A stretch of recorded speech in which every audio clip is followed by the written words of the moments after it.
Well, it's 9:02. Sorry, Chuck. Chuck was taking over this morning for me, but welcome everybody from world headquarters of the Columbia Chamber at corner of Lady and Sumter. We're glad to see you on a Friday morning. And man, alive, this spring, this fall teaser that we've had 2 weeks in a row.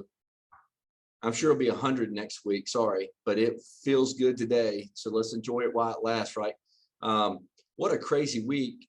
Again, for those, we welcome some new faces, but this week is kind of reminds me of when early the pandemic, when things were coming out so fast on a daily basis and things were changing overnight. We're seeing that here today, this week with federal regulations, local regulations, state and county, throw in football and the Murdochs, and I mean, all hell's breaking loose in South Carolina. But we'll kind of digest a little bit of it just in the next few minutes. I really want to get your input as well on some things. We'll start local and then we'll go outward from there. But interesting news that local governments have stepped up and really put in a unified approach, which I really appreciate the leadership working together. I know to have similar ordinances passed, which helps. I know some have different timelines and some are a little different, but for the most part, it's the same. Casey, West Columbia, City of Casey, West Columbia, Columbia. I know Forest Acres is meeting next week. We get Lexington meeting next week. Richland and Lexington counties are meeting. So all of them putting back mask mandates back, which just tells you, not much has changed since last week. And again, I appreciate Vince's boss coming last week and in Boco Field at Prisma and talking about the dire issues that are facing hospitals right now. I know this week has not been better. In fact, probably a little bit worse. I know Baptist has had an all-time high census this week. Toomey's been busting at the seams as well. Prisma Upstate canceling all elective surgeries. And I know the conversation they were having that conversation this week here in the Midlands on elective surgeries, just from a staffing standpoint. So if y'all remember, we're seeing down in the coast, Tidelands and Georgetown using National Guardsmen to help fill in for staff they don't have. So anyway, we're at the numbers are unbelievable. Now, if you follow the experts, and I'm not one, I promise you, but the health experts had said the second week of September we're going to see a peak. Well, we're here now, so I hope it's peaking. But then we had a few people at Willie B last week and Labor Day, so I'm not sure those were. Some of the pictures didn't look like anybody was wearing a mask, but anyway, so super spreader events last weekend, no doubt about it, between football, Darlington, and just the beaches. So anyway, we'll have to see how that transpires. But anyway, local governments put back mask mandates, cover up. That's the rule. Let's see about, and then let's go to federal level for a second. Interesting. I watched Biden's press conference yesterday. Just so we're clear, he's saying all companies, foreign and domestic, it seems like just all companies, 100 people or more, required to offer vaccinations. Everybody must either have a vaccination or get tested once a week. Mandating federal employees to get vaccinated without an opt-out is my understanding of getting tested. All contract employees, if you've got if your company has a federal contract, then you'll be mandated to get a vaccination, whether you're working on that project for the government or not. It did not delineate those companies, but again, we got to wait for all the rulings and it's going to probably take a week to get it passed down through the different departments. OSHA's doing a lot of this, so Even the president's chief of staff tweeted out yesterday that it was certainly a workaround going through OSHA because they truly don't have the emergency powers, but whatever. So questions to y'all, is this, did y'all see it? Did y'all think it's the right thing to do? I mean, I'd like to two things, conversation points I'm interested in. One, why 100? Because right now we're seeing, you know, probably 30% of the companies are offering incentives for their employees to get vaccinations. So the larger companies have been doing the right thing for the most part. There more could be done. Two, is this what about if it's important for companies 100 or more, why is it important for 50 or more or 25 or more? What's the reasoning for 100? I don't know that, but I'm curious if y'all have any feedback.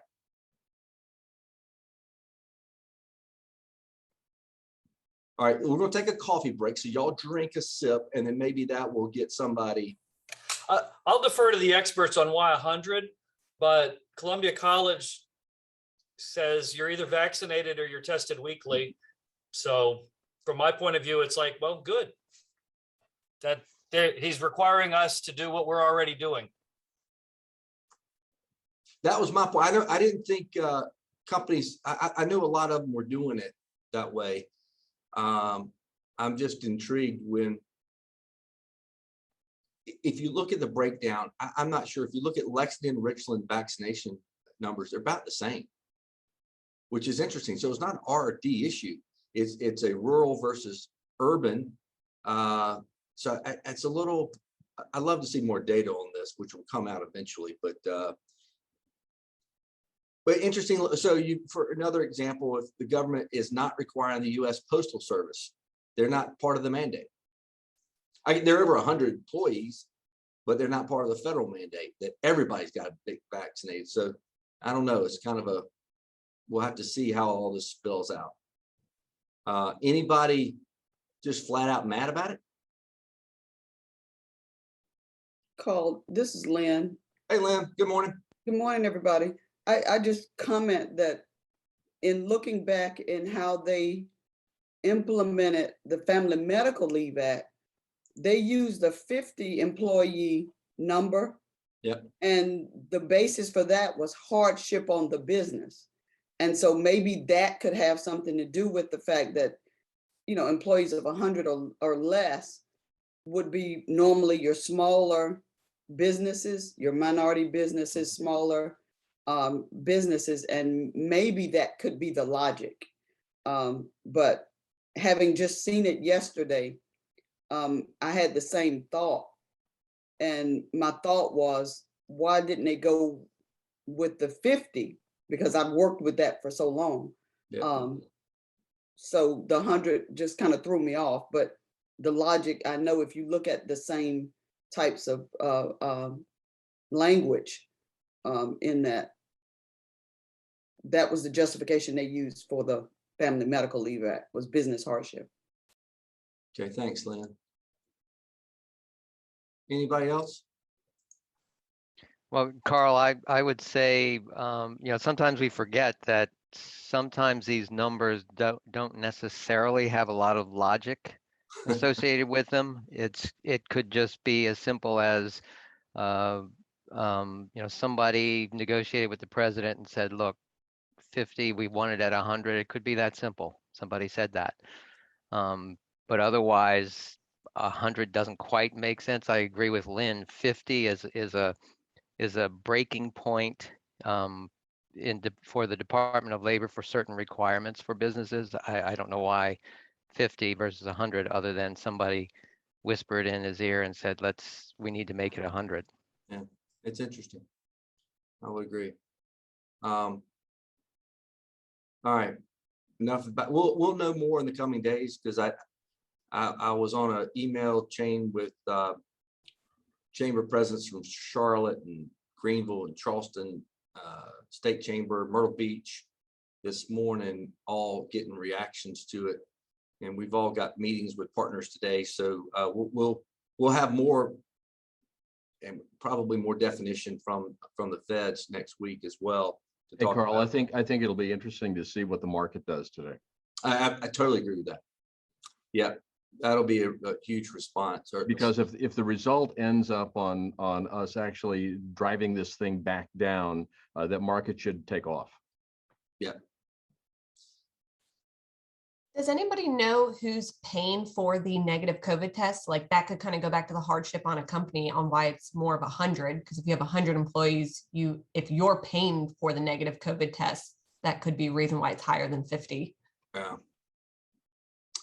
I never saw that. I never saw who was paying. I know that they want to provide tests and home tests at Walmart and Kroger are going to be providing those at cost, but it didn't. I never saw where it spelled out who paid for it from the company's perspective. I don't know what other people are doing. We're working with a company that does it. And the federal government is paying for testing through December 31st out of stimulus, one of the CARES Act things. And health and people with health insurance, the federal government is requiring the health insurance to pay for it with no copay. And I think they're reimbursing the insurer. So we're providing it for free. The location is here on campus. Now, that's through December 31st that there's all these different things that make it free. We've budgeted to keep it going through the spring. We're at 88% faculty employee vaccinated, 68% fully vaccinated for students who come to campus. So we're hoping by the spring that the testing numbers will continue to be lower. But right now, basically the federal government will pay for testing. Interesting. That's a pretty good number, 88%. All right. Well, we'll keep you posted there. A couple of things I'd like to highlight this week. We had an interesting day yesterday. The Chamber, along with the Realtors Association and the Building Industry Association, hosted an economic outlook for real estate. We've done this about 4 years in a row. We had industry economists from the home builders side of things. John Hurt from Atlanta came and spoke. And what's really fascinating to see the trends over the last 20 years on new homes versus resale homes. Since the Great Recession, resale has kind of outpaced marginally what the cost for new homes. Anyway, we're doing better than Atlanta right now in our marketplace, according to John, and the number of the value of the new of resale homes is really, really high, and which is good. Obviously we need some new homes built, but supply and the high cost right now of lumber is, a lot of the builders have pulled back and said, we're not going to build as many right now because it's pushing the cost of these homes out of what their price point we're planning to be. So anyway, I was interested though, it was to see that our housing market has performed better right now than Atlanta in the last 4 months. So that's a positive. That's a real positive. We also had Rebecca Gunlogson speak, and y'all seen Rebecca around town. She's very, very knowledgeable, but she did hit home again on the need to talk about taxes in Richland County and Lexington County relative to the other our peer counties across South Carolina. We've got a ways to go, but I will tell you it's having a significant negative impact on our economic attractiveness, if you will, our ability to attract and retain companies. I want to give a shout out to Orangeburg, got a premium peanut, putting 64 million in Orangeburg. We had our first announcement this week, actually in Richland County for the entire year. I think it was 32 million, or excuse me, 16 million, 32 employees or something like that. It was an expansion of a company already here. I wasn't familiar with the company, but that was our first announcement. So it's less than $30 million. Just apples to apples, Spartanburg has brought in 1.6 billion and 3,200 jobs this year. So I repeat, $1.4 billion in 2021, and we have not. So not that we can keep up from a manufacturing base, but we're getting lapped behind. So I want to just, during the election cycle that we're in, it behooves us all to ask questions as it relates to economic growth, job growth. And on that note, I got a call yesterday. The top 5 taxpayers for property taxes in the city of Columbia came out, and there's going to be an article in the paper this weekend about it. Top 5, Dominion and 4 student housing projects. Those are the top 5 taxpayers in the city of Columbia. So, and they're paying partial taxes right now. So they're paying 50% taxes for 20 years, I reckon. So we're probably 4 or 5 years into that. And they're already being the highest taxpayers. So we've got to broaden it, and we need job growth, and our job growth is about 0.8%. So that's pretty anemic in Columbia. So with that, also, I need to give a shout out. They didn't know I was coming. I didn't tell them I was coming, but had a great experience. If y'all have a free weekend, Palmetto Outdoor. I floated down the river on Sunday. It was awesome.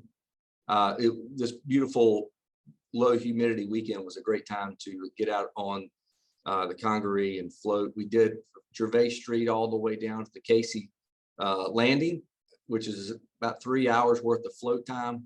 It was awesome. So I highly recommend that. If you haven't gotten out there before, try it out. It's fun. The kids had a great time. I actually had fun as well. All right. And for just because quirky nerdiness like this, on this day, man, the king was born today. Arnold Palmer was born in Latrobe, Pennsylvania, 1929. He died in 2016, but what a great legacy. And it's notable to this week because of all the changes, but Alex Trebek debuted tonight on Jeopardy, 1984. Can y'all believe he was around? Rich, you're in the business. That's an eternity to be on TV. It's unheard of. That's crazy. So, all right, I'm out of stuff. What else, y'all? Anybody got anything for the good of the order? Let me follow up because we hadn't talked since last week. I'm still rooting. I told y'all last week, I'm rooting for the College of Charleston football team, undefeated since 1916. I don't have a dog in the fight. Sorry, Clemson fans, I didn't mean dog like that, but go Gamecocks. And I got to give a shout out to Beamer. I mean, good night. Beamer is good for business. Downtown was packed. Restaurants were packed. Hotels were packed. It was great. So thanks, Shane Beamer, for coming to town, because he's been a big addition to what we got. And his joy was awesome. I mean, he got me excited about watching them play a high school football team. But anyway, it was great, and we needed the W. So we'll good luck tomorrow against ECU. All right, I went at it. I didn't mean to, but anybody else got anything for the good of the order? Carl, I put that link in the chat for those that are interested. For that Great. report. Yeah, we for those that are coming on while we were talking, there was an infrastructure report grading South Carolina's infrastructure, water, sewer, roads, bridges, port, etc. And other than the port, we were pretty consistent and consistently bad in our grades. So the report's there. I have not had a chance to read it, but I encourage you to do that. And Tom, congratulations. First men's soccer game ever tomorrow night, 3 p.m. Great. Good luck. All right, anybody else got anything? If not, hope you'll have a great weekend. Thanks for joining today, and we'll be back next week. If you need anything, give us a call, and we're going to try to put some stuff out about the federal stuff as soon as we get a little bit more clarity, which there needs to be a lot more clarity. So, all right, last chance. All right, y'all have a great weekend. We'll see you next Take care, time. everybody.